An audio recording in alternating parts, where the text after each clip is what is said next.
Hello and welcome to the Commander's Quarters. I'm your host Mitch, glad to have you here. Here at the Commander's Quarters, we're all about Commander on a budget. Today's episode is going to be a Commander quick take. On episodes like these, I give you my initial take on a newly spoiled Commander from an upcoming set. I'm going to be talking about a potential direction to take that Commander and possible cards to use for that build.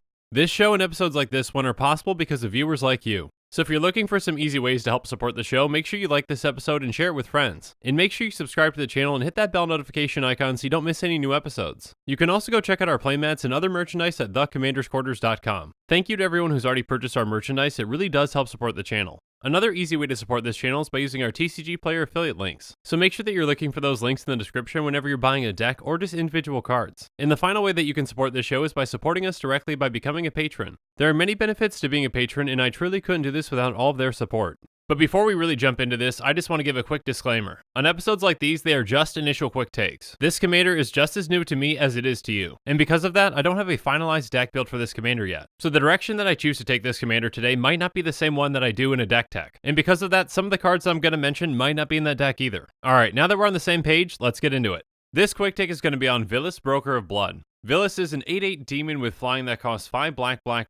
He has black, pay 2 life, target creature gets -1/-1 until end of turn. And whenever you lose life, draw that many cards. This is exactly the kind of unique commander design that I love. This is an extremely powerful commander, but it costs a ton to get out. That cost is most definitely worth it though. Drawing a card for each life that you lose is an extremely powerful effect. And its activated ability feeds into that and allows you to draw 2 cards for just 1 mana. Although it's different, this commander really reminds me of Selenia. Being able to control your life total and gain value off of losing life is a huge thing. And it makes a lot of cards that would be bad anywhere else all-stars in this kind of a deck. Although we can use our commander's ability to lose life, we want other ways to do it too. So running lands that can actually lose us life, like if near dead lands, are actually a good thing. With our commander in play, this essentially says tap, pay 1 life, add black to your mana pool, and draw a card. And our commander has an extremely high converted mana cost, so we want to run a ton of ramp. And even certain mana rocks can hurt us too, like Cryptolith Fragment. But perhaps the best ways to control our life total are cards like Mischievous Poltergeist. With this in play with our commander, it's essentially a better Necropotence. At any point, we can pay any amount of life to draw any number of cards. And on top of that, it can protect itself, so it's hard for our opponents to deal with. Whether we're setting ourselves up or going off, we want to make sure that we can control the board. So we're going to be running cards like Font of Agonies, Pestilence, and Murderous Betrayal. Font of Agonies allows us to make use of that life that we pay and use it to destroy creatures. Pestilence is a great way to wipe the board of any problematic creatures and to deal damage to ourselves and to other players. And Murderous Betrayal would be a very bad card in most decks, but not in this one. For just 2 mana, we get to draw an incredible amount of cards and destroy target non-black creature. Now this life loss can definitely get out of hand, so we need ways to gain it back.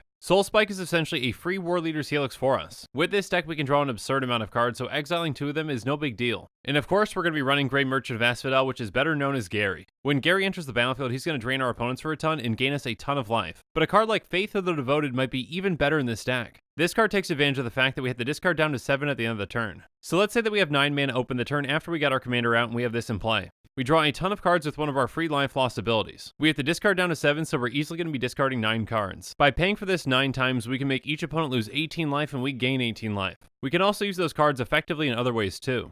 Volrath's Dungeon can be absolutely brutal with this deck. It allows us to discard a card and target player puts a card from their hand on top of their library. With the amount of cards that we can draw with this deck, we can easily discard enough cards to make every single other player put their entire hand on top of their library. This essentially seals their fates and shuts them completely down. We can also make our opponents lose life whenever we draw a card with Psychosis Crawler. Once we're set up properly, draining our opponents out with this can be very easy. But I think the flashiest way that we can beat opponents is with a card like Repay in Kind. This way of winning is a lot like the way that Selenia wins. You use something like Mischievous Poltergeist to get your life total all the way down to 1. You then cast Repay in Kind to put every single player at 1 life with you. And then you use any kind of a spell that drains or damages your opponents and you win. These kinds of plays really don't work in any other kind of deck. I love commanders like this because they open up so many new options. They make nearly irrelevant cards some of the best cards in your deck. And because we build these decks on a budget, there are always ways that we can upgrade them. Words of Waste is another fantastic way to continuously deny our opponents of cards. In combination with our commander, Doom Whisper can essentially sift through our entire deck to get us the right cards that we need. And once it's in play with our commander, Scourge Familiar can essentially just win us the game.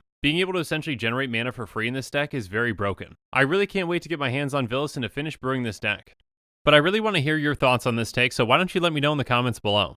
And if you haven't seen my take yet on Omnath Locus of the Royal, go ahead and watch it here. And make sure that you're following us on social media for more updates and sneak peeks on future episodes. Links to our social media accounts can be found in the description. Also in the description below is a link to the Commander's Quarters Patreon page, and I just want to say a quick thank you to the patrons who have subscribed so far.